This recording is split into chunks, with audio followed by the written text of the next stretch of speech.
afternoon, Cubes of the Cash. Gary V, the casual comic guy here. And, of course, joining me on this very special Saturday episode, we have my good buddy, Anachronic Comics. Joe, how you doing today, sir? I'm doing well. Thanks, Gary.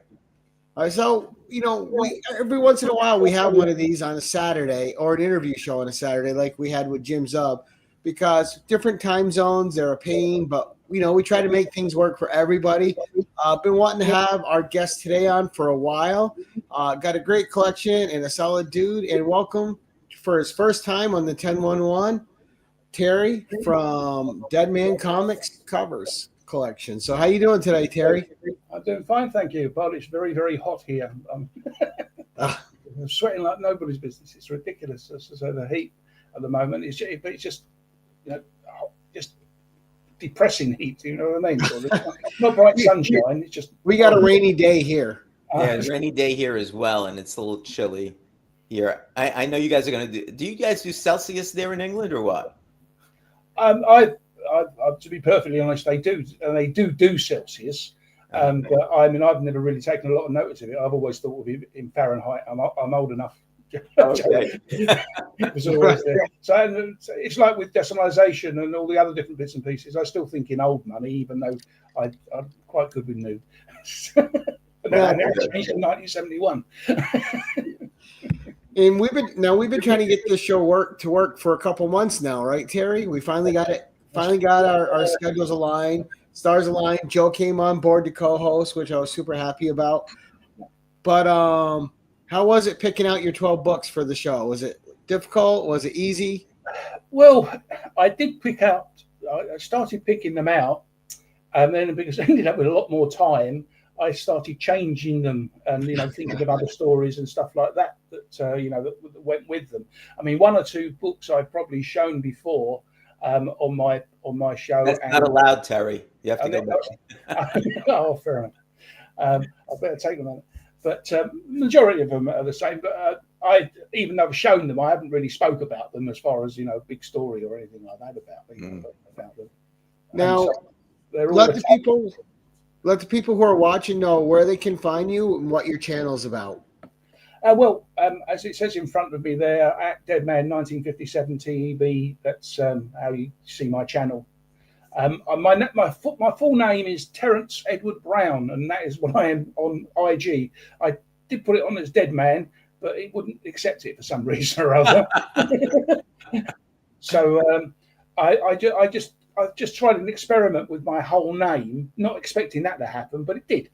So therefore, my IG is at Terence Edward Brown, all in small letters. Yeah, Terry, with a name like that, Terence Edward Brown, you should be writing mystery novels or something.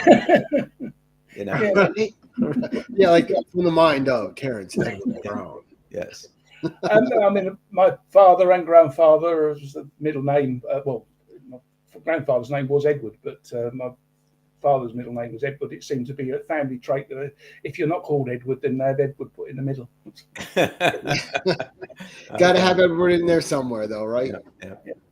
That's good. And as I've got old, I mean, I used to be known as Terry or Tell and all that sort of stuff. But as I've got older, I tend to use Terence far more. When filling in forms and things like that, I sort of give myself the Terence rather than Terry. I don't know why. I don't know. As you get older, you feel older, and so therefore you do these things. I don't know. Well, same with Joseph though, because I was always Joe, and my aunts and uncles just called me Joe, but it was like spelled. It was the Italian short for Giuseppe, and so when I got older, I put Joseph in everything, and people that knew me would send me things, or even on legal stuff would put down Joe, and I have to say no, you have to put down Joseph. I said Joseph. I remember when I first started, writing and spelling the name, I always wanted to spell it with two R's, as with Terence. But my mother wouldn't let me. She says, "No, you were christened with one, so you can only use one." But there you go. And we're going to say a quick hello to John's Comics for Kids. Well, Brad, how you doing today, sir? We got Joe saying hello. We got another Briton here, Julian Lancaster. Great to see you. Thank you for stopping by. We have Paul from Psychedelic Comics. Good afternoon, Paul. Great to see you. Joe popping, John just talking to everybody.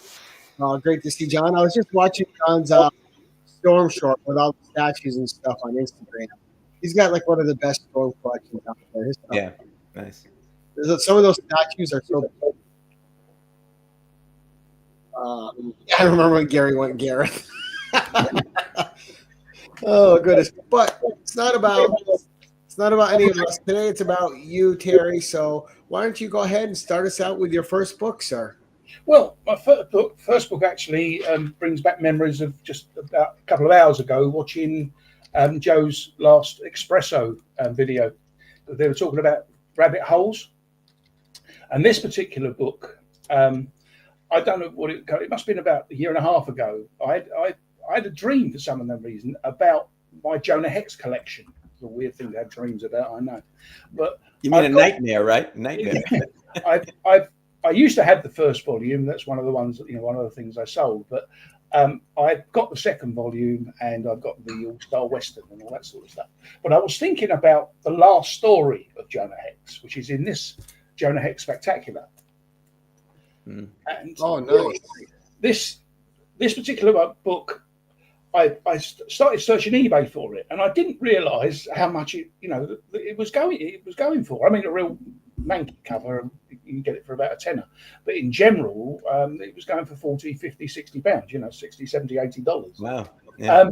And so I eventually found somebody that actually had it for sale in amongst all of Volume 1, which I didn't have anymore. And plus, he had some weird Western tales and other different bits and pieces. So, when I put it down to buy it, I sort of made him an offer. And then when it came back, I saw his address, and he literally lives sort of like 20 miles down the road. So I said to him, because I said, you don't need postage. I'll come and collect them. And if I'm collecting, I'm going to get it a little bit cheaper. And he did me a good deal. And I mean, it wasn't really silly deal. I mean, it eventually ended up, I bought the entire first volume, this, plus there was about a dozen weird Western tales. And there was loads of other graphic novels in there and all sorts of odds and sods sort of thing like that. And I think I ended up paying just over £100 for them. Wow. Yeah. And considering that this and some people were trying to charge nearly £100 for it. Now, why? What's special about it? I don't know. I mean, it's the very last story of Jonah Hex, so to speak. I mean, he dies in the story. It's the last Jonah Hex story. But anyway, I got it. But again, I bought that. But the thing is, the weird Westerns, I'm going to cheat probably a little bit because I'm going to attach this to two other books. We call that going the full Joe. Yeah. Only because I'm talking about a rabbit hole, as far as that's concerned.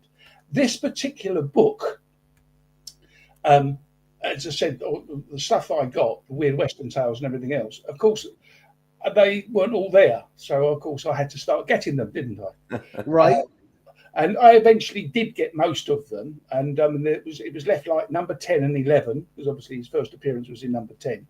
It didn't stop me getting number 1 to 9 though, so I did that as well. There you go. But then I had to get 10 and 11, and of course I was waiting for that, and that's exactly what happened. And then that's when you end up in the rabbit hole, because you end up getting the dearest one. Look at that. And that was the number 10. Ooh. So that's his first appearance? That is his first appearance, but it was just a shadowy. I mean, I must be honest, the shadow on the ground. I must be honest, I prefer, this has been there for his first one, number 11, which is the second dearest one. I prefer this cover. Those are nice covers, yeah, nice cover. I prefer that cover. Yeah, it's gorgeous. I was just looking up I was trying to find out why that one's so expensive. Yeah.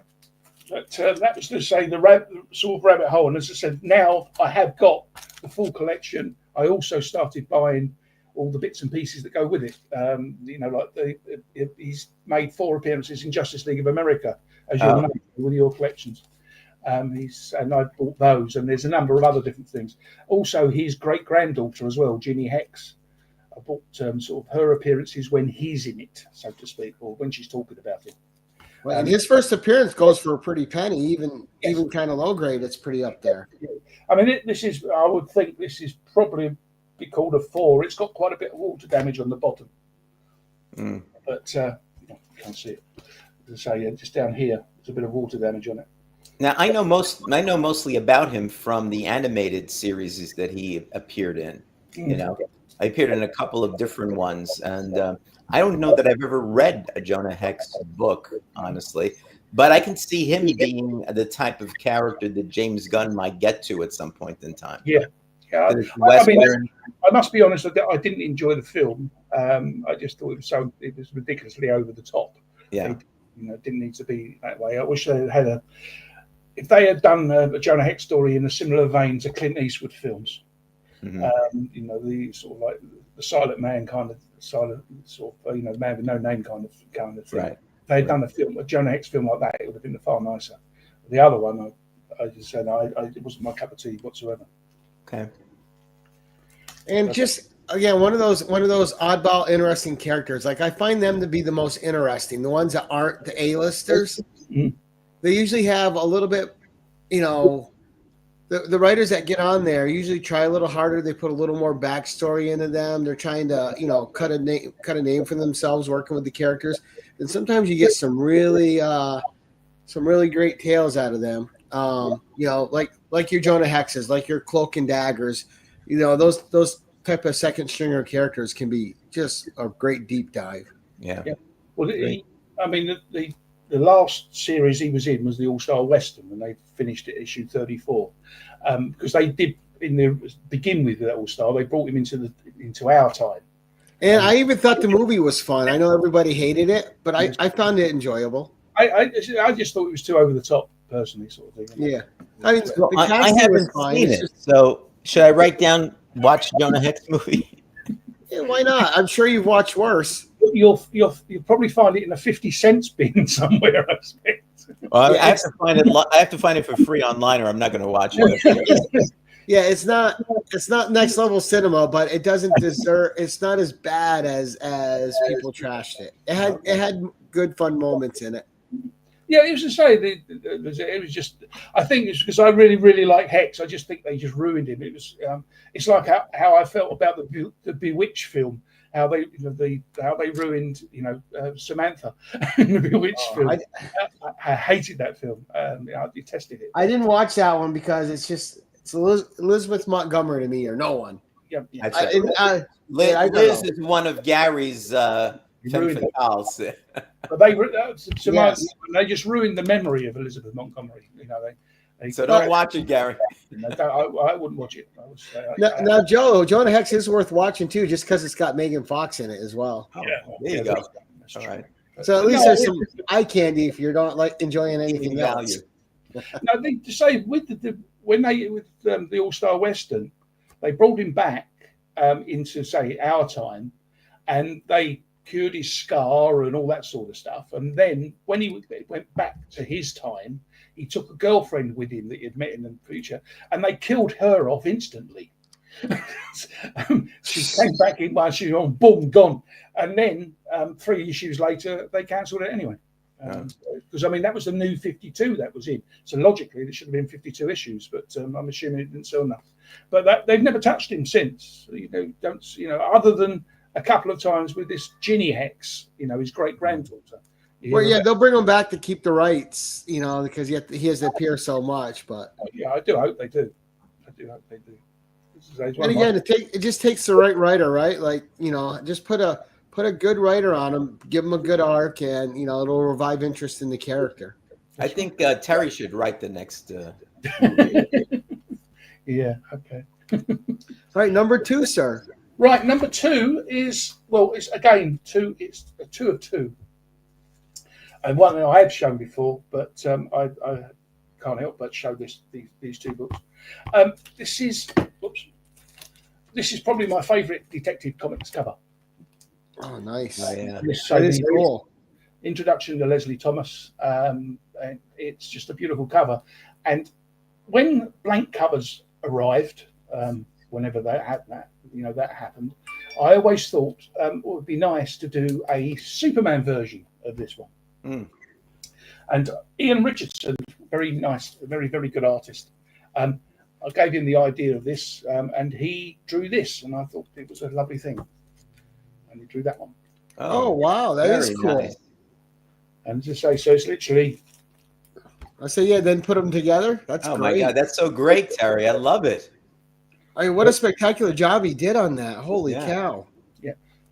I have also Rob Fatstacks, who obviously be on soon, to thank for the wording. A tragic story, the catastrophe that created Superman, so that it could take from a haunting story, the murder that created Batman. And Rob Fatstacks came up with that bit. Very nice. It's a great cover. Fantastic. Yeah, it's amazing. Yeah, and I've actually been in contact with Ian actually just recently, because I don't think family himself have been well recently. He has retired supposedly, but he is doing things he promised to do, and I gave him a couple of Batman blanks, and he's going to do a couple of Batman things for me. Oh. It's been a long way in the waiting, but I eventually will get them. Also, I've spoken to him about designing the thumbnail for me, and he's doing that as well. But that'll be a long way off, because I know he even though he's supposed to be retired, I know he's plenty busy. And when he's producing art like this, it's not surprising. That is so fantastic. I love having both of them together like that, facing each other. Yeah, I've got them on the wall, hidden in a darkish corner, so they don't get ruined. In actually, those would be great in a frame, right next to each other. Yeah. Well, I actually rebought this copy as well, because the copy I had was from it had the TMP price point on it, and it was right in the middle. Oh. And so I had to get another copy to go with this, because what number Detective Comics is that? 457. 457. As I say, it's the first appearance of Leslie Tompkins. But so I mean, I did a little video a while ago about my 5 comics that I would take with me if there was a problem, sort of fire or whatever. And this is the first one I'd grab. Now, what is it about? Is it just the cover? Or do you like the I love this story that's in this book, and I love the cover. But it was just this cover just done it for me. That it needed, a Superman version, and it was so nice to be able to do that. Right. And I just love it. Really is the cover. I know, but I don't think you finished your rabbit hole. You don't have the Holy Trinity. Where's the Wonder Woman? Wonder Woman one. And she's got to be up top looking down. Yes. I'll be honest with you. I hadn't thought about that. But the only trouble is, I asked him to do those couple of Batman things for me. If I asked him to suddenly do another thing, which he wasn't going to be doing anything else, supposedly. Right. But because I would choose him to do it. That'd be the thing. But maybe there's another idea. But I've got to get a blank Wonder Woman 800, haven't I? Right. Just getting a Wonder Woman to complete the Trinity would be amazing. Yeah, it's true. I don't know, what would you have in her head? I suppose. Well, you can have the Themyscira, you can have her, her mother, and you can have the clay figure, and maybe a few other things like Paradise Island. Yeah. All right, nice stuff. All right, number 3. We love spending other people's money, Terry. Thank you very much. Yes. Thank you. Yeah. We're not here to spend our money, Terry. We're here to spend yours. Thank you very much. How you doing? Great to see you. You do a good job from your videos when you start showing things like that Solomon, and that I've enjoyed the first 2 issues of that. I haven't received 3 and 4 yet, but I don't know when they're due out. Yeah, Zurcher's doing a fantastic job with Solomon Kane. His stories in The Savage Sword have been good too. Yeah, I haven't really touched into Conan. I have read a few things, but usually it's when it was crossovers like that. So the Conan Wonder Woman crossover they had a little while ago. I'd say that was about the only real Conan stuff I've actually read. That was a good 6-issue series. Yeah, I got it in the floppies, plus I have it in hardcover. Yeah. As you do. Number 3, sir. Number 3. Right. Number 3 is a character. He's got a TV series now, but the TV series and the comic really couldn't be a lot more different. But it's a character that I've been buying since it started, and it's called Resident Alien. This was number 0 of 3. This was the first issue. It was actually reprints from Dark Horse do specials, which I knew nothing about, and this one is from part of that. But I just love the character. As I said, the character in the comic is totally, well, other than the name Van Spiegel, barely any different.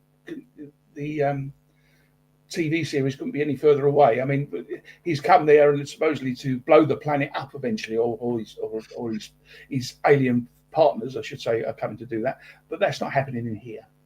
And Anachronic is a great actor. I love that dude. He's great. He's a great genre actor. I don't dislike it because of the actor. It's just I can't say I dislike the TV program. I just prefer reading the comic. Right.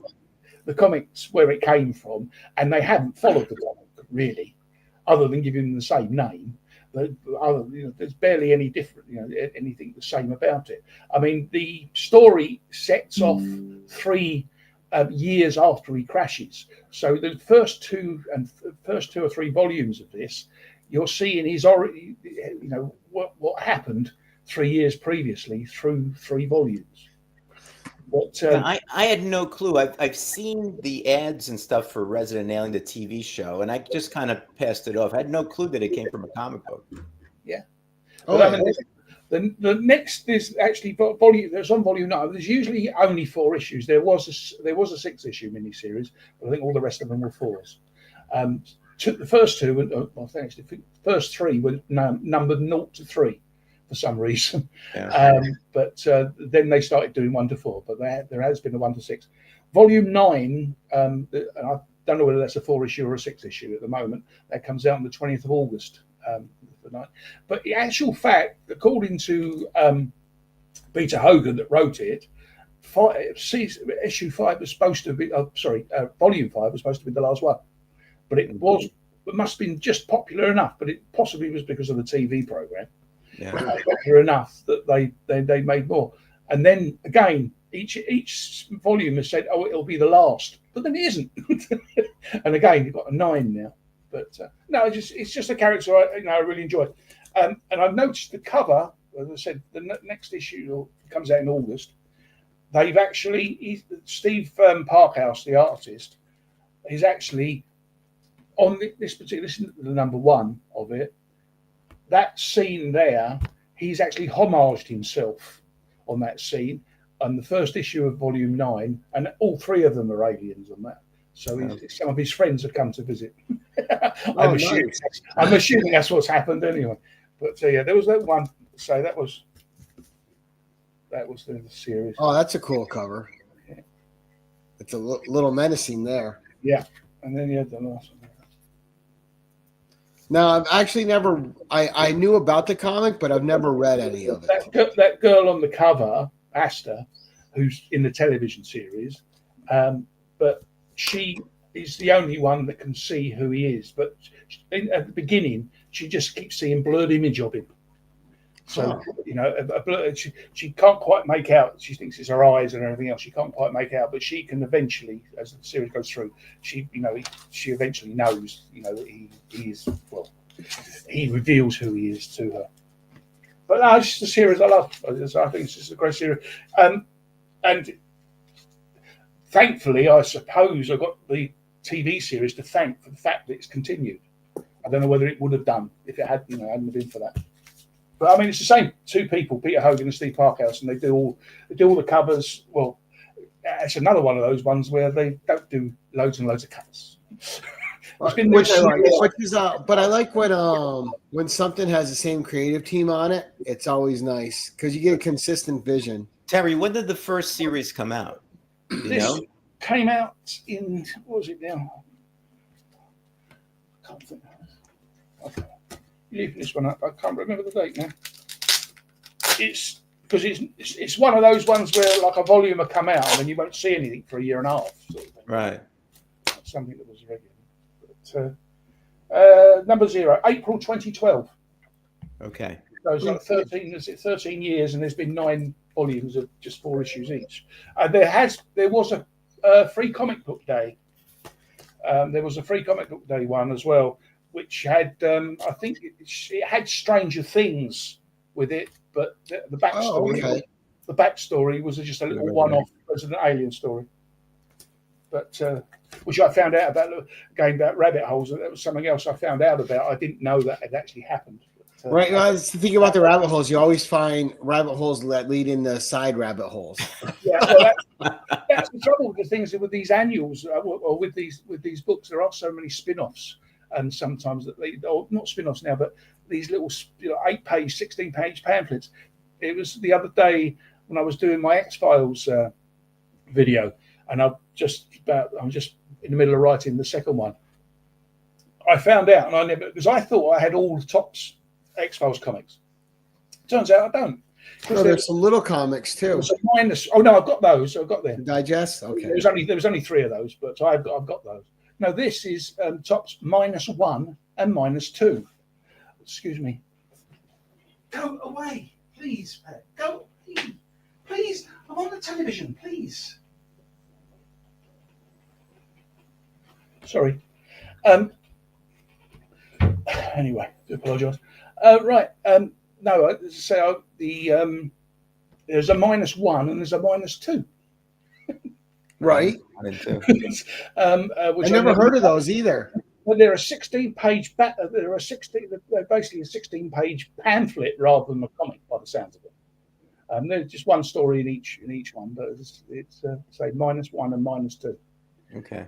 Again, and the only ones I can see from is in America, and as we was talking earlier about carriage charges, it's just ludicrous. You know, the comic cost about £3.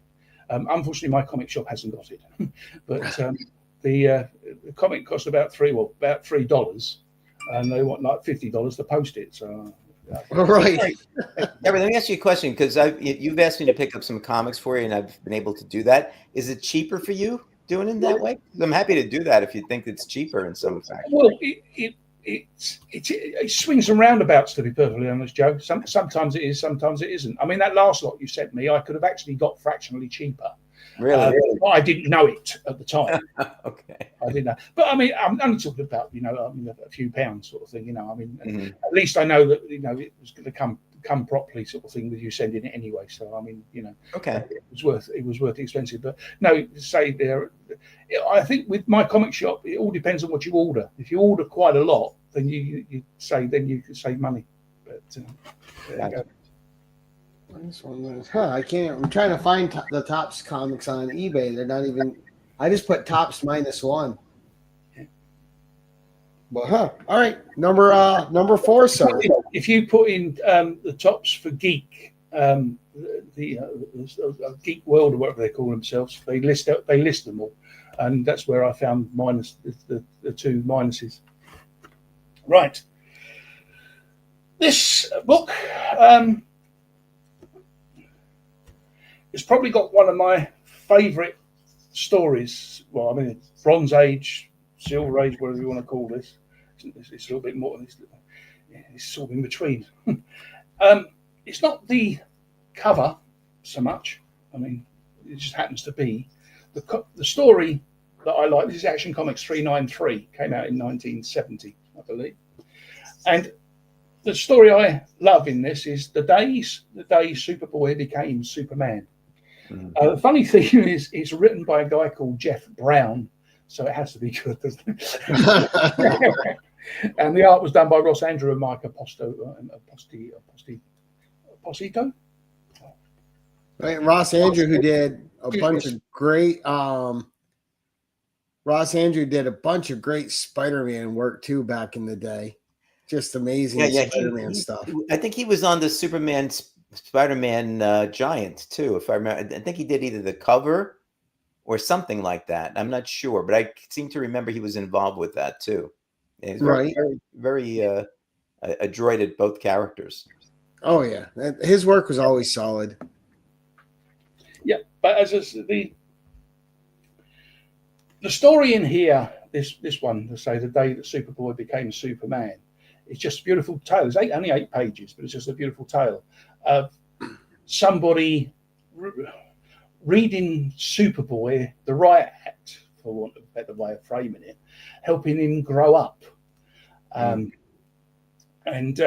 Unfortunately, it's got a very sad ending.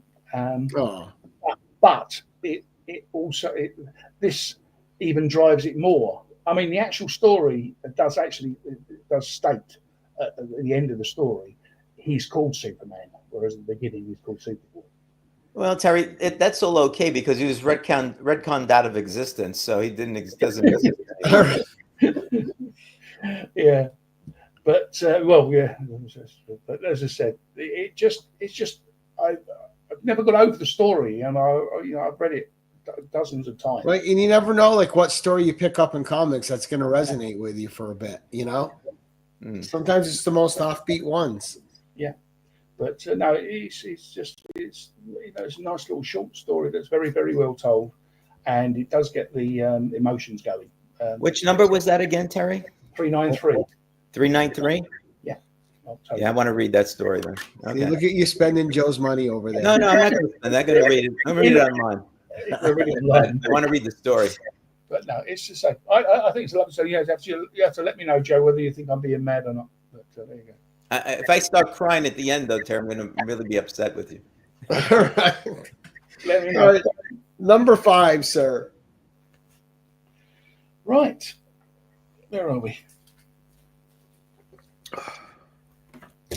Number 5. This is just a special, mainly because this is the first time I ever bought a comic for the cover.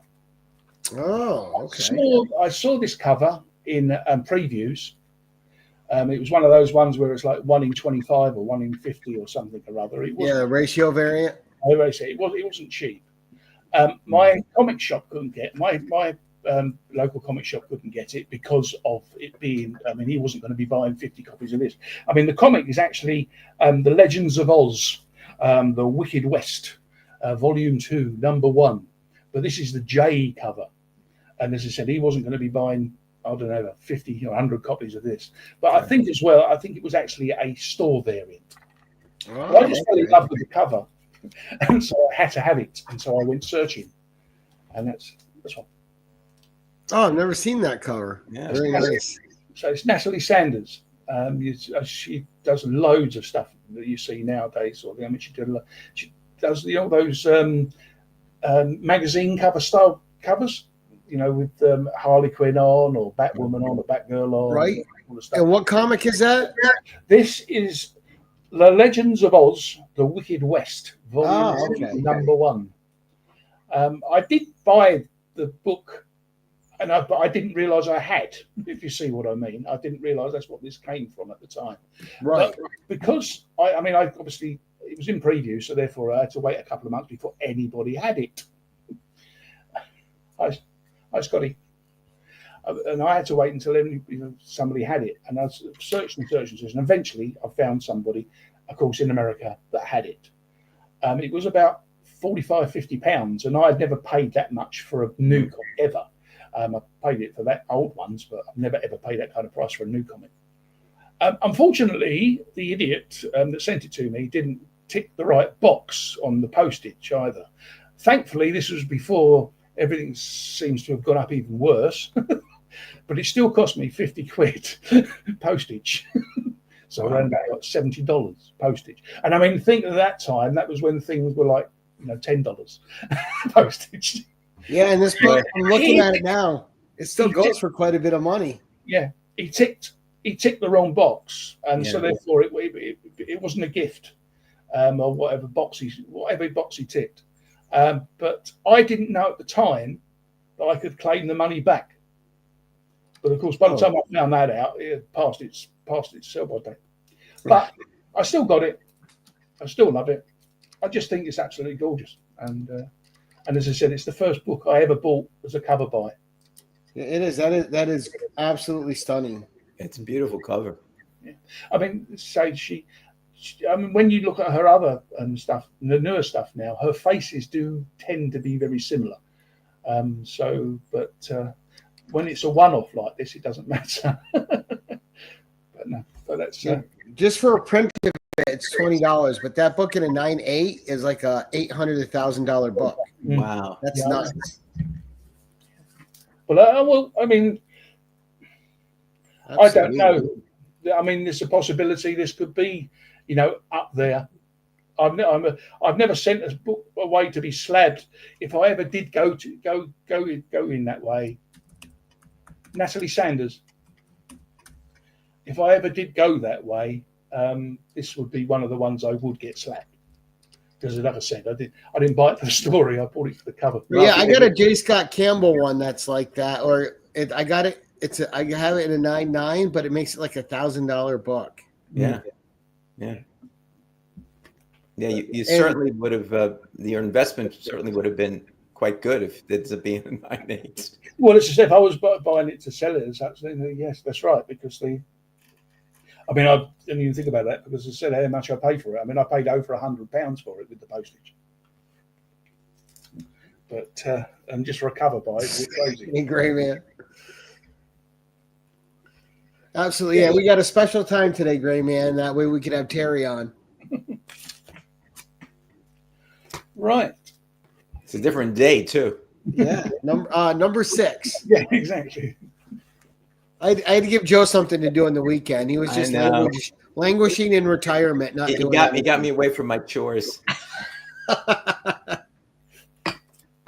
Right. Well, this next one, when I sold my collection back in 1984, and then started again collecting in '86. But I found, I started buying new stuff, but then I started getting things that I had bought before. I didn't go right back, but it got to the stage where I was doing that. But I wasn't doing too bad at the time. But anyway, about 7-8 years ago, there was a DC Universe. What was it called? I don't know. I can't remember how they called it, but it was just a birthday thing for DC, and it was a place in London called the O2. It was I don't know whether you've heard of the Millennium Stadium.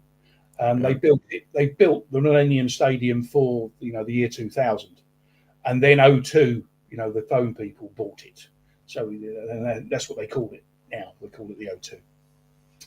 Anyway, they had this thing for the DC Universe there, and I went up there to see, and it was very interesting and all the rest of it. And I haven't got the T-shirt with me now, but it's the same as this.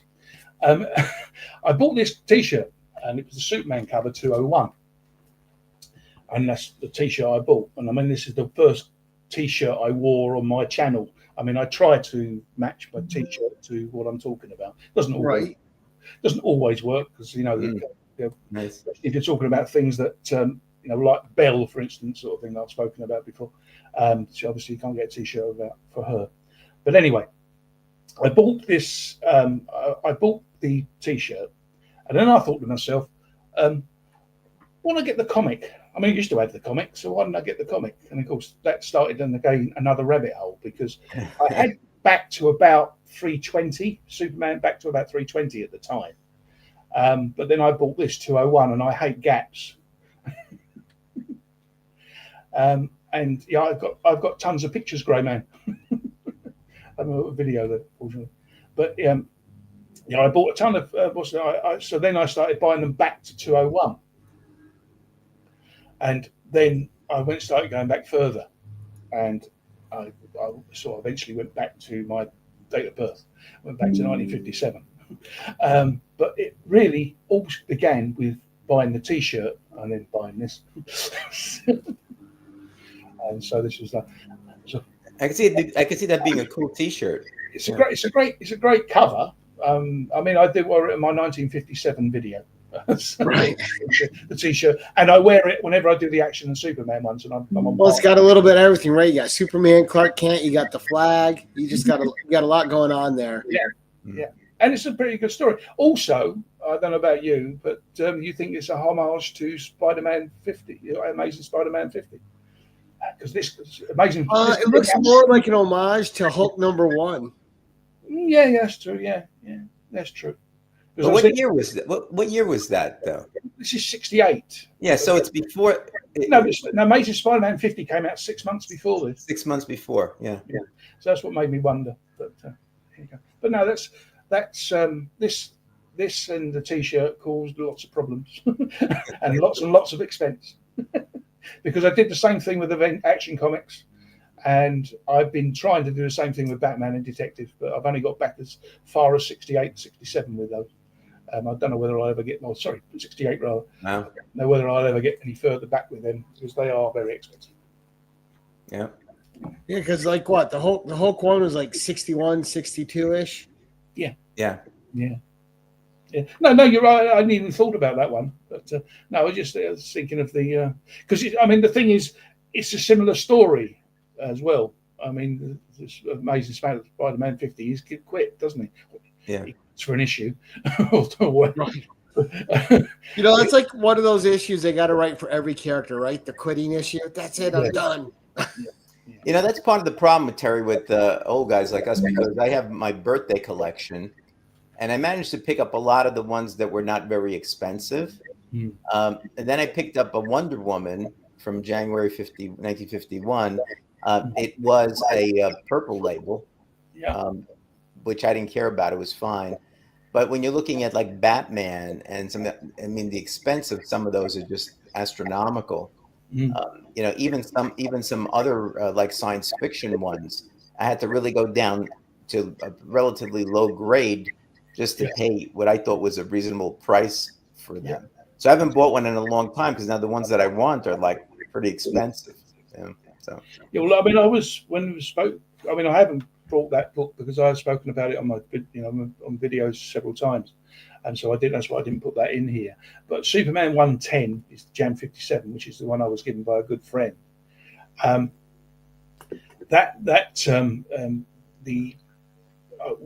Getting that book, I thought, well, that's it. But I've now since got 109 and 108, and then I bought 100 for a video. Now I've got a space again, so now I've got to start thinking about those. But those are stop doing this to yourself. But they're still. I mean, the thing is, they're still based sort of. They're loosely, supposedly silver. I mean, 100 isn't. I mean, that's a different rabbit hole altogether, right? Buying a book to make a video of it. Well, it was. I got up to. I was close to doing 100 videos, which I wasn't expecting to do 5, let alone 100. And I got up close and I thought, it would be nice. And I've always liked that cover. So I thought, why not? And I mean, I found a reasonable price. But being as I had 109 and 108 anyway, I thought, let's get 100. But as I say, exactly. But no, my friend that gave me the 110, he was the one that said, because I spoke about getting back to 57, and he's the one that really talked me into, go on, do it, go ahead and do it. And then, of course, this 110 arrives in the post, unsolicited, totally to me. I couldn't believe it. I mean, I was almost crying sort of thing. This guy's actually given me this book, Nice. I mean, it's fantastic, really. We'd just been talking. That's all we've been doing. But Terry, is he really a friend? Because this happens here too. They give you a book, and what it does is it opens up a whole bunch of other books you got to buy. So you say, that was nice, but are you really being nice to me? Or Right. You know the way I am. I need psychiatric help with this. So you're feeding my addiction. I got a problem. Yeah. But, all right, number 7, Terry. All right. This is a series I really, really enjoy. I don't think it's given a lot of love. I mean, it started off as novels. I mean, I have got all the novels as well, as far as I know, because he brings them out very, very often. So there's probably one I haven't got at the moment. But anyway, there's loads and loads of covers there. But this was actually volume 12. Again, this is another one of these books that comes out 4 or 6 issues in a mini-series. And this one is Baron Aronovich, is Rivers of London. Oh, okay. This one is straight. I mean, this is the 4-issue miniseries called Stray Cat Blues. It could have been any of the covers, to be perfectly honest. I picked. I mean, I was picking it really because it's a series that should be read. It's really, really enjoyable. The novels are brilliant as well. I mean, they really do. And I mean, he follows the plan. He follows London all the way around, sort of thing, with all these mystery people. The main characters in it are magicians, but they're with the police service, and it's an arm of the police service. That anything mysterious that happens, they're the ones that go looking for it. That's a cool concept. Yeah. But but I mean, it's Rivers of London, but as I say, there's 12. At the moment, I haven't seen anything new coming from him as far as comics is concerned, but he seems to bring out a new novel sort of like every 6 months. I mean, it's either a full novel or a novella. What's annoying is the novellas usually are dearer than novels, which is a bit stupid because they're like half the thickness. But there you go. But no, it's just one to say to people they should be reading these. Yeah, that's a cool cover too. But it's very, very enjoyable. The series itself is very enjoyable. You can pick them all up in trade trade paperbacks. I mean, again, they're probably the sort of things you find over there in America. You probably find in dollar bins. I expect. I don't think there's anything special about any of them, with any kind of price. Right. But no, it's just a book I enjoy. So that's nice. Well, that's what it's all about. That's the main reason. All right, number 8. Right. Now, this one is a substitute. Funnily enough, number 8 just happens to coincide with this. This issue, again, about rabbit holes, I'll say just started. That's not true. Daredevil is one of my favourite. One of my favourite Daredevil is one of my favourite Marvel characters. And when I sold my collection, that was the only Marvel collection I actually had with Daredevil. When I sold my collection, and again I got back to volume 2. I've got all of those, and then I said, "Oh well, we'll start on volume 1," and so I did. When my friend that got me into reading Marvel or reading American comics in that sense, he was a Marvel fan more so than DC, and he used to lend me his Marvel comics to read, and then also used to read the British reprints and all that sort of stuff. But anyway, this is Daredevil 26, but the reason I say it coincides with Daredevil number 8, which had Stiltman on the cover, which was the first appearance of Stiltman, and that number 8 was the first Daredevil comic I ever had. Oh, okay. It was the first one I ever bought. I can't show number 8 because I've yet to buy it back, but buy it back again. But it just to say this sort of obviously is I don't know whether this is his second or third appearance now, but anyway, this is the only one the oldest one I've got, if you like, number 8.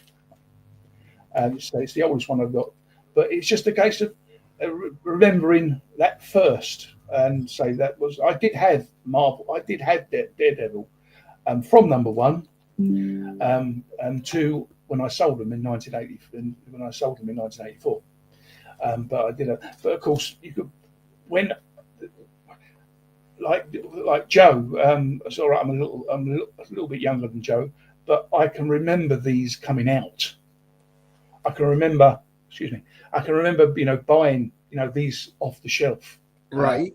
So therefore, or getting my mother to buy them, whichever the case may be, depending on what age I was at the time. Yeah. My mother wouldn't buy them for me, but I have to say one thing though, because I mean, I got into Spider-Man because some friend told me about it, but it was already up to like number 9 or 10. Yeah, because I looked at it, didn't do anything for me until I bought it. But the funny thing about it was there were some people that liked Daredevil, but when Daredevil came out, we looked at him as kind of almost like a Spider-Man knockoff type of guy. Yeah. They swing around with his stuff, and so I think I might have bought 1 or 2 and said, Spider-Man's better. But I should say I enjoyed it there, and as I said, I did get, because I used to go to conventions then, and I mean, like the Daredevil number 1 then was probably about £10.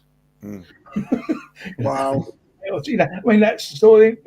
Because I mean, as the dear YouTubers that talk about prices and everything else keep banging about, DD #1 still isn't a very expensive book in comparison to most of the other #1s of Marvel, even now. But it's relative, obviously. But then you probably could have picked up Spider-Man, I don't know, #1 for 35, 40, 50 pounds. So therefore, Daredevil #1 for a tenner is around about the same sort of thing, isn't it? But no, that was my go into Marvel. I mean, it was Daredevil, and I wasn't the greatest fan of fantasy. Right, he was your gateway. Yeah, but I mean, I like the Thing. I was still again, that's another one of those things where I was thinking about the Marvel 2-in-1 and possibly. Those are awesome, and Ben Grimm's a great character. Yeah, so I was thinking about. He was my favorite Fantastic Four character all the time. He's one you can relate to the most. Number 9, sir. I just say it would have been nice to, as you said, to sort of shown the Daredevil #8, but I have yet to get it. So I'm heading that way. Getting there. So you always need something to hunt. Yeah. This one is my, other than collecting comics, my favourite, another sort of the geeky thing as such, as far as TV series and films and all that sort of thing is concerned, and comics, is Star Trek. And now I just recently, because of dear Shane at 1063, you're confused. £10 is about £13.50. Yeah, you're probably about right. It's that computer mind of Mark Andrews. He needs to know that because of his museum, so he has to. I was going to say he's got the conversion calculator down there. He also knows. He also has Mexican. I mean, he has the whole thing down pat. Hi, James. Yeah, he has. Sorry. Oh, you're all right. Just to say that as far as comics and that sort of thing are concerned, and I've been collecting. The only Star Trek books I haven't got, actually, as far as the originals, is the Gold Key. I'm very jealous of the fact that people have got them, but they are so expensive now to get. And again, you cannot get them in this country, not very often anyway. Right. One or two, but you can't. Right, Peter? You can't. One or two. But so therefore, I have got that in the. I've got those in. A graphic, the graphic novels there, but they only brought out 5 of them. There should have been 7. So I haven't got the last few issues of those either. But one day, I don't know. Anyway, got to win the pools or the lottery. But Star Trek and comics, my favourite episode of the original Star Trek was The City on the Edge of Forever. And Harlan Ellison, as you probably know, wrote that. Yes. And then they bastardized it. And he got PO'd at them. They didn't do it justice. And a little while ago, they brought out the Harlan Ellisons in comic form. And I'm going to show you the 5 covers because they're lovely covers. And I bought the sub cover, subscription cover, because they're all nicely painted covers. But that was number 1. Oh, that's a gorgeous cover. Now, do you like what IDW does with Star Trek a lot? I don't dislike it. I mean, some of it they've made up their own canon in some things. Well, you got to with something going that long. It hasn't really done it any harm to my mind, anyway. I mean, I have got that's what I was trying to say. I was thinking Shane of 1063 Comics is always doing these things with his CLZs, and he's got me into getting it, so I did. And at the moment, I did a little calculation there, and I got 730 Star Trek comics. So, wow! But that doesn't include, because there's a few variant covers there. But as I say, starting with the Marvel, like you got number 1 the other day, Joe. Starting with the Marvel. I bought through 20 of the Marvels, and then I picked up number 1 to finish it up. Yeah. You got the Marvel, so then all those Marvel Paramount ones. And then all the IDW ones, and then all the DC ones.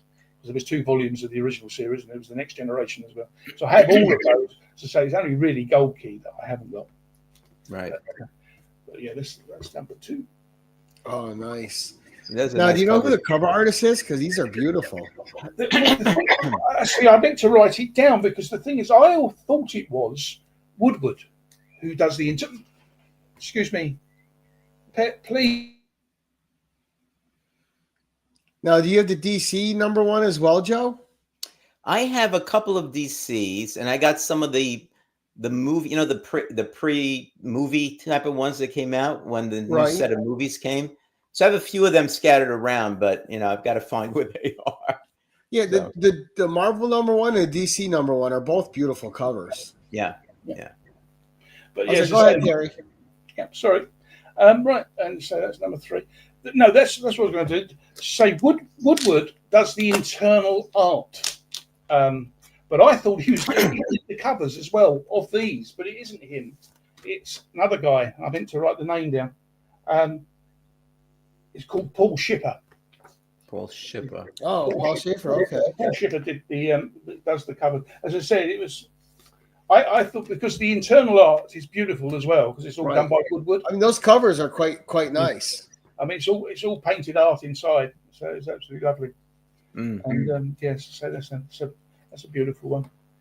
It's the 3 main characters. You must know the episode. We'll see. Oh yeah.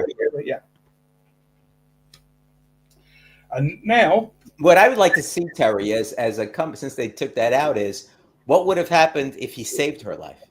That would have been a good type of thing. I'm surprised. Yeah, that IDW. I haven't seen that anywhere. Waiting for that to come out. But this is the guy that actually does go through, because it's not in Harlan Ellison's story. It's not Dr. McCoy.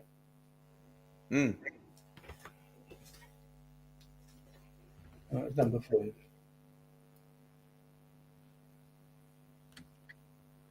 Very nice. Looks like photograph. My favorite people there, Jerry the Jitterbug. Good afternoon, sir.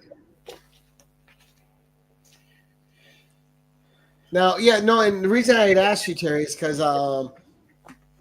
if it's not something I'm reading, I'm always curious if a company is paying proper respect to the IP, because some companies have an IP and they're very respectful to it, and the stuff they write and the stuff they do falls in line with what you would imagine. And some companies, they get an IP, and then it feels like they never even read a book or watched an episode of what these characters were based on. Oh, yeah, so it's good to hear that they have a healthy respect for the property. I mean, they do. As I said, they do. There are some changes, but I don't. There's so many different universes now that they've made from everything, don't they? Sort of thing at the moment, right? So it doesn't really matter. And I can't say I've really noticed. I mean, I've only heard people talking about, where they, how they badmouthed them, they've done them down and all this sort of business. But I personally can't see it. I'm just glad I can get some Star Trek. Right. Because I mean, even though you get a bit of television Star Trek, it's so little now. I mean, and they got 3 or 4 Star Trek series going with Defiant, The Next Generation. They do Deep Space Nine books, so they do quite a bit over there. IDW. Oh yeah, they do a fair few, as I say, because with the TV series, I mean now they did Lower Decks even. Yeah. Lower Decks is kind of fun. I like watching that. Yeah. 26 episodes used to be in a season, didn't there? 26, 30. Yeah. But now you get 6 or 8. And by the time you've started watching it, it's over. So, that's what's annoying about it. I'm not gonna lie. I like the shorter format because I think it forces less filler episodes, and I think it forces the writers to really pack the episodes with a lot more intent and meaning. Yeah, maybe so. But Gary, they used to come out when they came out with these limited episodes on the internet. They first came out. There were 15-ish, 15. Then they went to 12, then 10, then 8. Now Gary's right. You get 6 sometimes. Yeah. Yeah, it's 6, 8, or 9 now usually. Yeah.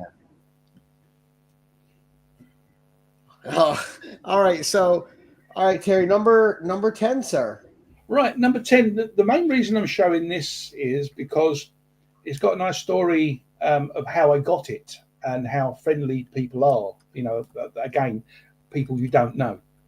On Facebook, there's a Silver Age Superman site. I think it's got about 8 or 9,000 members now, sort of thing. It may be even more. And I used to take, when I was collecting, going back collecting the Action and the Superman, like 1970,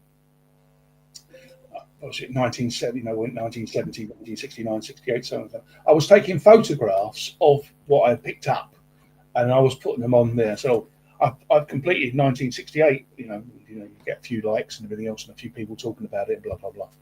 And I was kept doing that, and I was going back. But when I was getting close, when I started getting to like 1960, I started talking about the only trouble is I'm getting close now to issue 252 and 242. The first Supergirl and the first Brainiac, and right? I was going, I don't think I'm going to ever be able to afford them. And anyway, I got a call from somebody, or not call, sorry, a message from one of the people that is usually in the talking stuff down there, and he said, "Oh, I've got an issue." He said, "I've got a 252." He says, "I've got two." He said, You can have one of these if you want."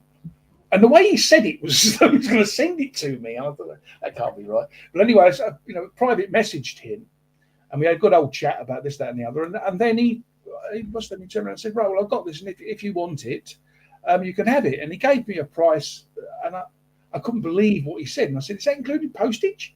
Yeah. And he said, "Yes, yeah, that's no problem." Yeah, 6:05, you're right. Put them up. And he said, I said, "You sure?" And he said, yeah, no problem. Okay, sort of thing. So anyway, he sent me photographs of it, and it looked really nice. And so I said, "Yeah, okay, great." So I sorted out the money. He took the payments in, a couple of payments, and but this is like, I don't know, a third, possibly a quarter of what it would have cost me. Oh, nice, very nice. And I got wow. Yeah, I never bought that when it came out, and I'm kicking myself because now I keep looking around and it costs like a fortune. Well, I mean, the thing is, according to this CLZ at the moment, this one, I put a 4 on it. I mean, again, it's got a little bit of sort of edge in there, and it's spine and stuff. I put a 4 on it. I might be being generous. I don't know. Right. And what was the issue again? This is 252. 252. But according to the cover price thing on there, it's worth £1,400, and I paid, including postage, I paid $400 for it. Which, I mean, when I got it at the time, the cheapest one you could see on eBay was well over 1,000. Oh yeah. And not so nice as this either. So now I do have the one where he presents her to the world, where she comes out. 276. Yeah, I bought that one when I was a kid. I never bought this one. I'm saying, so why did I buy this one? Well, maybe I did, and I just somebody else had it or whatever. Who knows? But no, as I said, so there I got that one, and then my good friend that sent me the 110, he had the 242. And man, I hope they do a facsimile of that soon. No, they have. I thought they had. Oh, mind you, it might only be the Millennium one, isn't it? The Millennium one they did. But I must say, my friend Rob, he had 242, the Brainiac. It was, I've got so there was a 1.0, but when I looked at the prices, 1959. Yeah.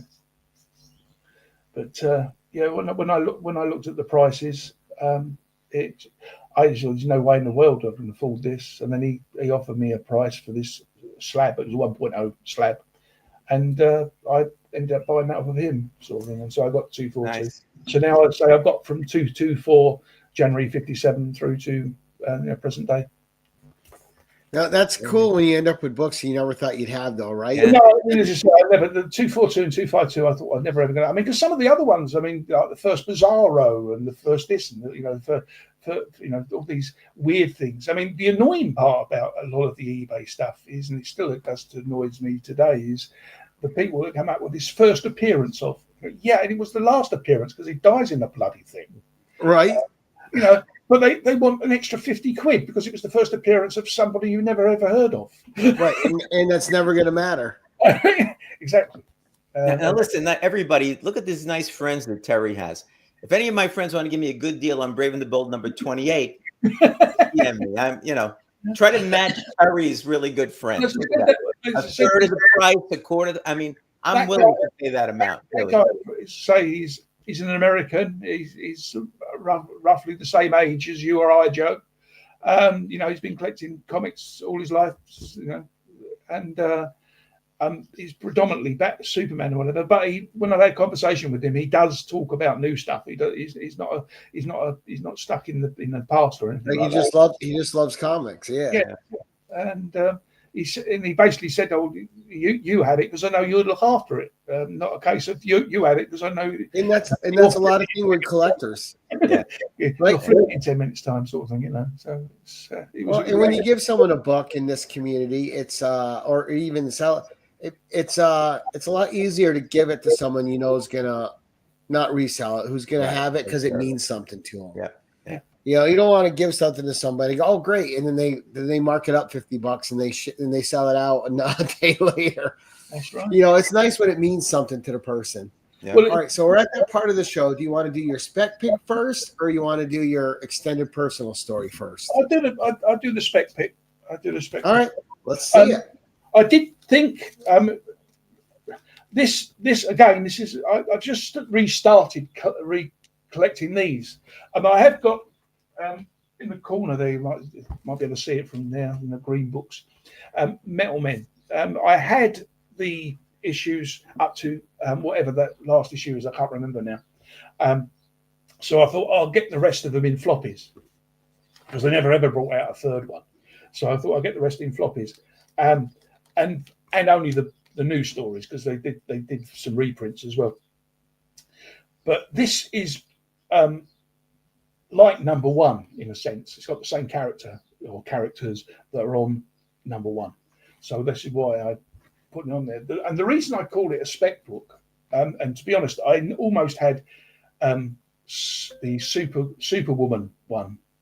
The 7-issue miniseries that the Superwoman that the film's being taken from. Yep, Superwoman, Supergirl, Woman of Tomorrow. That's what I said. Yeah, I almost thought that was a spec, but somebody had done one on one of your shows already. Had done that, or somebody had done something like that. But it wasn't so much that; it was the fact that anyway. So I can't remember the reason I said no to that. Anyway, what other than I thought I'd seen it before. But we were talking with the Superman film coming out. He seems to love all. I mean, he's a comic reader, isn't he? The director, and so he loves all of the stuff. And he's got Metamorpho, which was one of my favourite characters back then in the 60s. But my other favourite was with Deadman. Now, as I said, this is that character. The Missile Men was on the cover of number one. Nice. Again, I've got number one, but only in that showcase thing. But nice. But I think, I mean, if he's got Metamorpho, I can't see how Metal Men isn't going to be too far behind. And the showcase is, Brave the Bold, I should say, isn't it? That Metal Men appear in the first three issues. Is it Brave the Bold or I get mixed up? Well, the showcase of Brave. Oh, for God's sake. Sorry, I thought she was coming back in again. I do apologise to the audience. Anyway, so as far as Brave and the Bold was concerned, I said, is it Showcase or Brave and the Bold they appeared in? I can't remember. It's Brave and the Bold, but I'm not positive. Yeah, but anyway, they did those 3 issues. Those are quite expensive. Great man saying Showcase. Showcase, maybe it's Showcase. But they're quite expensive. Number 1 and 2 and is quite expensive as well. But I think they could be increased if you suddenly hit this. I mean, I love Metal Men as a kid because the Metal Men helped me pass quite a few science exams at school. Oh, nice. Because I mean well, I'm assuming I passed them, so they must have been accurate. Right. Yeah, that's right. Showcase 37. Yeah, they must have been accurate. Because I passed the tests. So when they were telling about, the chemical compounds and all that sort of stuff, the temperature they melt at and all that sort of thing, and how thin you can stretch them, and that kind of thing. And you remember it better from reading it in the comics too, right? Yeah, right. I mean, I mean, I remember answering a question in school when I mentioned Ozium, because they one of the stories of the Metal Men, they had another lot of Metal Men with different metals fighting the original Metal Men, and one of them was called Ozium, which is a denser metal than lead, and the teacher was fascinated with the fact I knew what Ozium was. Nice. But I always, and another question, that wasn't Metal Men, that was from the Flash, one of the Flashgrams, and that was the speed of light. And I answered straight away at school. It's 186,000 miles per second, but comics helped. Yeah, sometimes you wonder what goes through a kid's mind. For example, I did pick up Showcase number 34, which was the first Adam, and I still have it, right? And so I didn't pick up the second or third. Then Metal Man came in right behind it, as I think Grayman said. And I liked the Metal Man. And when they came out, I have some of their actual issues that came out, but I didn't buy any of the Showcase issues that came out. And then the Dr. No one, and I used to go to watch the James Bond movie, but I didn't buy that one either. I didn't pick up again until they started with the Golden Age heroes, Dr. Fate, Hour Man, those series, and some of and then the Spectre. Just sure you buy comics to read. You weren't a speculator. Yes, I don't know what the heck was going through my mind at that time, but you pick and choose. You only had 12 cents. If you had a buck, you can only buy a few comics. So you got to make it work. Make it work. Right. All right, Terry. So your last book, man, your extended personal story book. What have you got for us, good sir? Well, the story is really how I began collecting American comic books. My mother was a Sunday school teacher, and she had me reading sort of thing, almost before I could walk. She loved reading herself. My father did as well, for that matter. But as I say, she just loved reading, and she taught me how to read well before I ever went to school. So I was always picking things up and sort of thing and reading them. I mean, okay, mainly probably comics, but our British comics like Beano, Dandy, Topper, Beezer, the Victor, Hotspur, all sorts of different books that you've probably never heard of. You've heard of 2000 AD, but that was a long time later. But if I just read, but I remember this particular day. I was at school. And my mum came and picked me up early. I can't remember what it was for. It was either for my national health spectacles, because I was always breaking them. So it could have been to go and get another pair of them, or it could have been to go and get a pair of shoes. I wasn't 100% sure. But all I know is that we went to this newsagent. So I was about 7. And we went to the newsagent, and she was paying the paper bill. And I was fussing probably for some sweets, for a Mars bar or something or other. And she said, "Oh, go over there and get a comic." So, okay. So I walked over on the rack, and they had all these. Well, I didn't know they were American comics then, but they had all these comics. So I just picked this particular comic up, and I took it over, and she paid for it, and I sat and read it, and I really enjoyed it, and I took it home and I read it again, and I took it home and I read it again.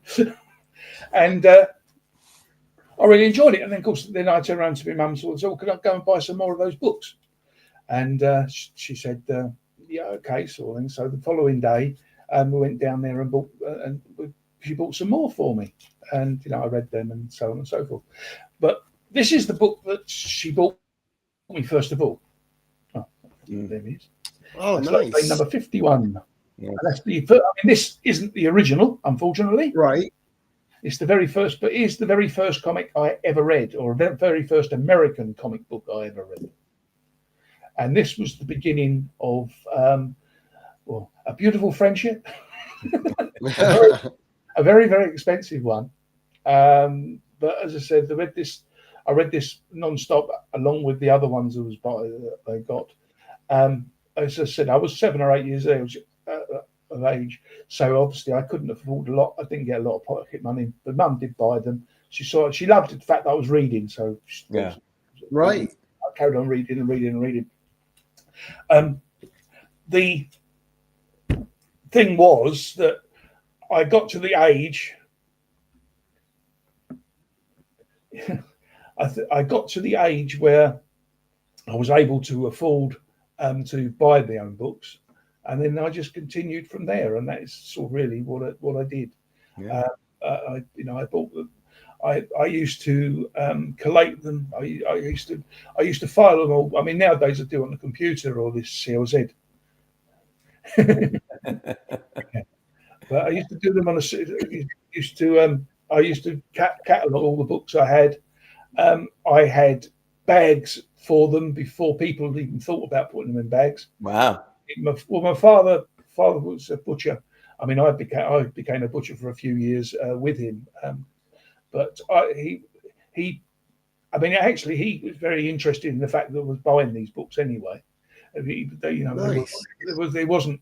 I didn't have that. Oh, what you're reading? You're not a kid sort of thing. Or what you're reading comics for? Sort of thing. As when I got older, but he brought these bags. He said, "Would these bags be any good for the comics?" And they were a little bit big, but they went in. Then I got this sealing machine. He had this sealing machine, and we only used to seal them. I don't know why. It's bloody stupid because you had to rip them out again to read them. So all I did was seal the sides. You could still slide them out.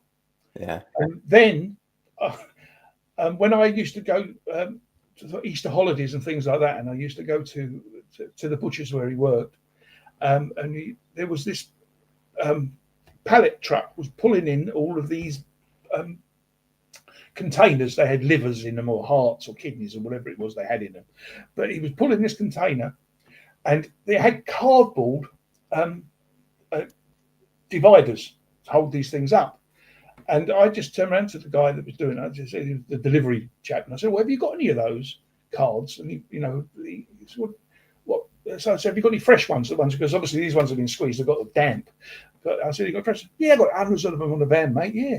And he brings all these cards, and they're massive great cards. And so what I did was I started cutting them up, and so I had bags and balls before. A lot of people did. Nice. You're ahead of the curve, Terry. Card wasn't as thick as the cards you get on these things now, but I did. It's still something though. But when this guy bought my collection, when I did, eventually sell it, he was fascinated because I don't even think then you had bags and balls in '84. Right, You might have bags, but I don't think you had balls.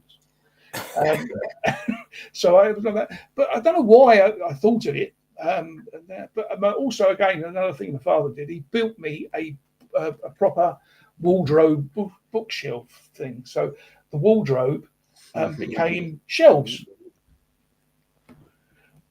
Not going on.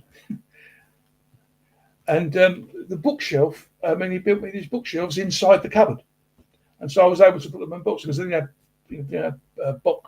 comic boxes in it, and so there. But I always used to sort of always laid my comics one way, and then that way, and then that way, and that way, so it kept the spines. No, you're not crushing the spines. That's right. And so when I put them like that, of course, when this guy cheers, Mom. When this guy, when I sold them to this guy, he was totally fascinated by the fact of how well they'd all been kept and all the rest of it, sort of thing. And to think that when I sold them, just one single issue in that collection would be more than I got for the whole collection now. It's like with your program, Joe, with what your mum let you keep, sort of thing, and that so many books that slip through your hands. I try not to think about that, Terry. No, I try hard not to think about it as well, sort of thing, but it does come back to me most of the time. See, now you put them in a downward spiral for the rest of the day. He was already thinking about that.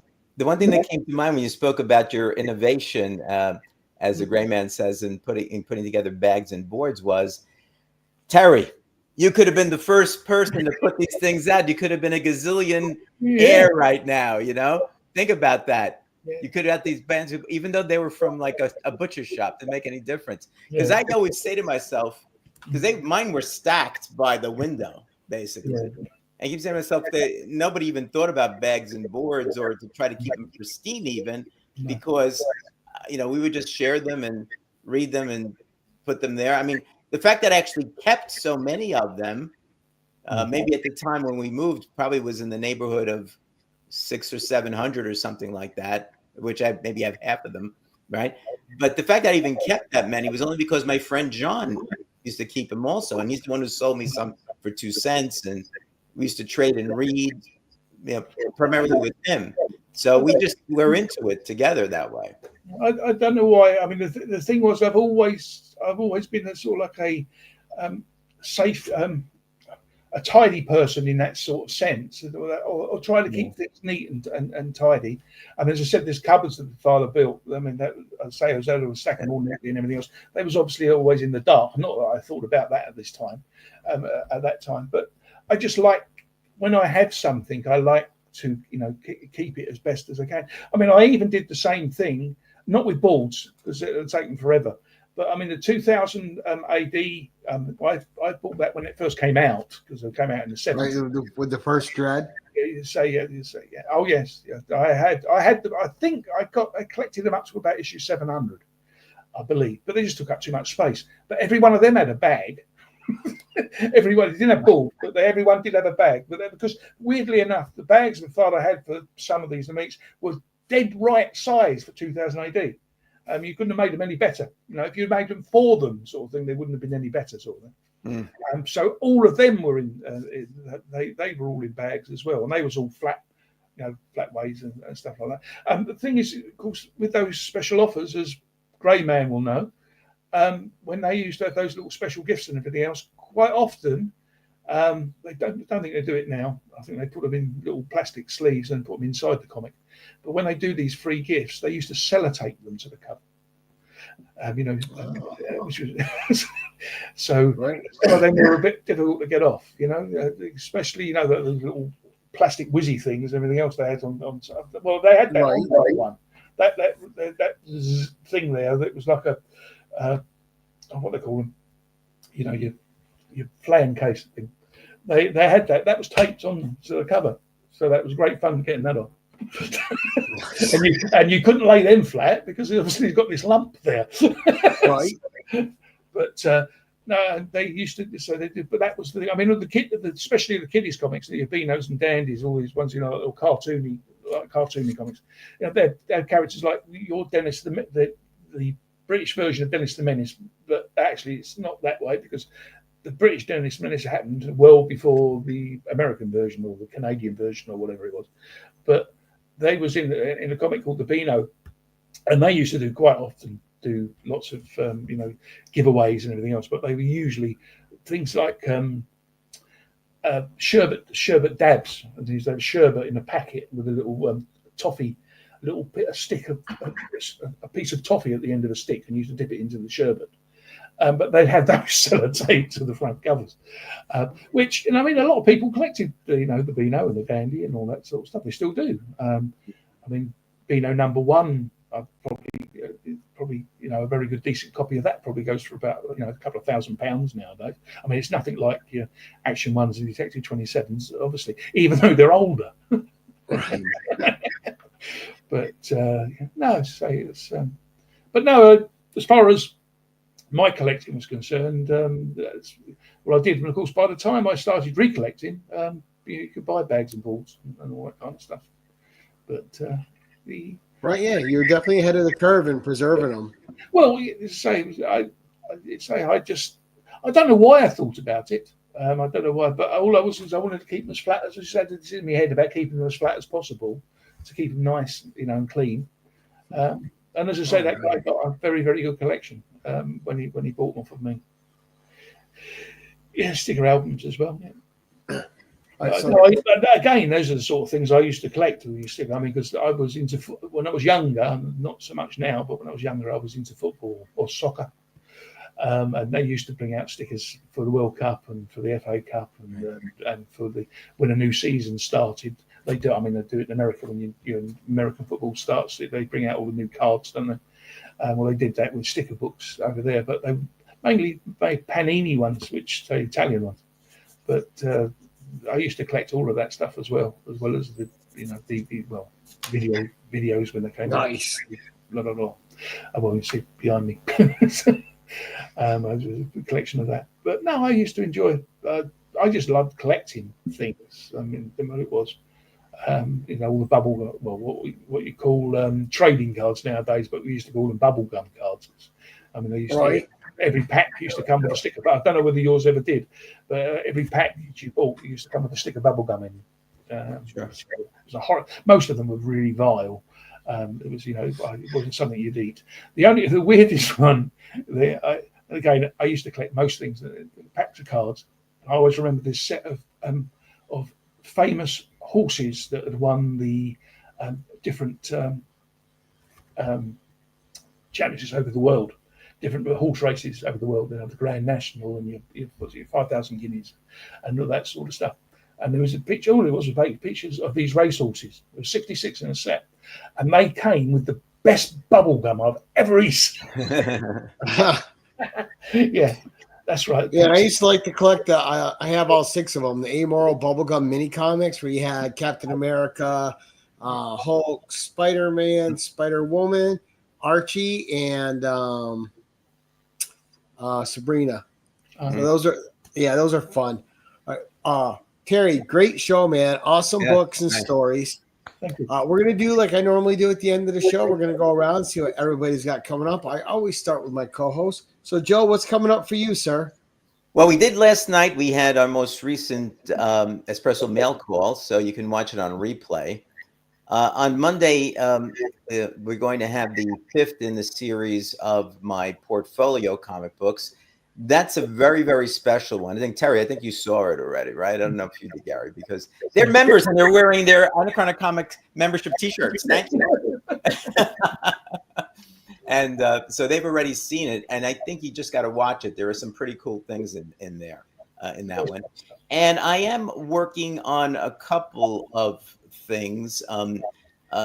Coming up pretty soon is, the mailers that I had. Well, I had set aside when I took them out and I gave some to people and all that. I had set a bunch of them aside in a small box. And since we're getting ready, we're packing up the house because we're going to be, selling New York, hopefully in the next few months. I actually came across that box and I'd forgotten I had them. So I think I'm going to do a video where I'm going to open them up. I think they're from the 1970s. I don't know what they are. So we'll see what they are and what's going to be in there. So that's going to be coming up. And I bought a book, an art book. And I'm going to my friend Damien from Sleepy Reader. He always takes out these books and he shows it. Well, I bought an art book. I told him when I saw his last one, I bought one. I think when it comes, I'm going to do this. And I've glanced through it. I got to go through it a little bit more particularly, but it's really, really good. So I think I'm going to be maybe showing that off and going through some of the pages because it's almost like an autobiography of the artist as well, because he comments on it, speaks about his first artwork and all that. So I have to go through it and see what I'm going to pick out, but I think that's going to be coming up fairly soon as well. Nice. Coming up for me, so this next we got Steve and I have Tuesday off. I didn't schedule anyone on the 3rd. Just trying to take a break every once in a while because I do so much YouTube. On the 5th, though, we have Mr. Mark Andrews returning, doing a 10-1-1 of Viewmasters. So that'll be fun. That'll be interesting. And then the week after that, we have John from the Autograph Fisherman, but we have it coming with his history channel that he has also. And this is going to be a history 10-1-1. And then we have Hudat doing 1K books on the 12th. So that's going to be him showcasing a bunch of expensive books that night. So we got fun stuff coming up. And Terry, what's coming up for you, sir? That's the question. You said Mark's showing Viewmaster. The only thing I can think of over here in Viewmaster is a little box that you look through to see photographs. So what is Viewmaster? All right, so let's take Star Trek, right? Yeah.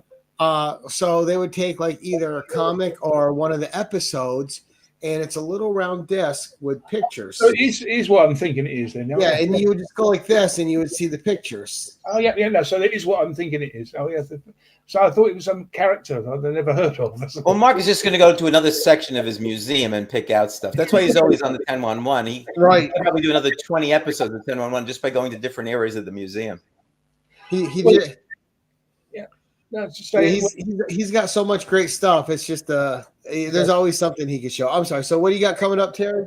Well, as I said, I'm just in the middle of writing my script for the second part of the X-Files because that seemed to have been very popular. So I'm going to do those. I've got several things that I'm keep trying to do a part 2 or a part 3 to. I keep doing the Action of Superman. I've got part 13 to do. And that's really it's. I'm getting my new books again. They've become late, so I'm getting my new books probably Monday or Tuesday. So I'll probably do a video on Tuesday with what I've got, what the new stuff that I've got that's arrived, and also some of the old stuff not old stuff, but new to me. You see what I mean? Right. And I'll put those all in the video and then just show them as the covers. But that's really, because basically that's all I do, really. I haven't gone doing all these, great shows that you two do, sort of thing, with the live stuff and all that kind of thing. It's not something that I've done or be able to do at the moment. Anyway, I certainly won't be able to do it at the moment, I'm afraid, with my other half. So it's not impossible. So. But no, that's really all it is. I'll just be showing the covers. I was thinking actually of doing one because everybody seems to be showing these odd covers of DC Presents. Now, I've got the full run of DC Presents, so I thought I might get in quick and show those, but do that as just showing the covers rather than talking about it. And also there's the Adam Hughes covers of Wonder Woman, which I haven't shown yet either, sort of thing. So I'm collecting those. Yeah. But I want to do those before somebody else does it. But no, Joe saying it's all like skip the Joe's doing it later now. Well, no, has Joe got all of them yet, though? No. All right, good stuff. Anyway, as I said, I just pick an idea of what I'm going to do, and then I look through my catalogue and I think, I haven't done part. I should do part 2 now of that, and I should do part 3 of that, and I should do part 4 of that. That's really how I do it at the moment. As I said, other things at home, it's difficult sometimes. All right, so I want to, as always, thank my co-host Joe for being here today. Thank you so much, Joe. Appreciate it. Sure. It's nice to speak to you, Jerry. Joe. Thanks for being a guest, man. There's no show without a guest. We appreciate you coming on and sharing your time and your stories with us. And of course, thank you to everyone that joined us live in the chat. We appreciate your support. And if you're watching this on the rewind, the links to both of these gentlemen are in the description below. You can follow them from those links. It's as easy as looking in the description and clicking on the links I provided. And with that, we're going to end this as we always do. We're going to say thank you so much for watching. And until next time, keep it casual.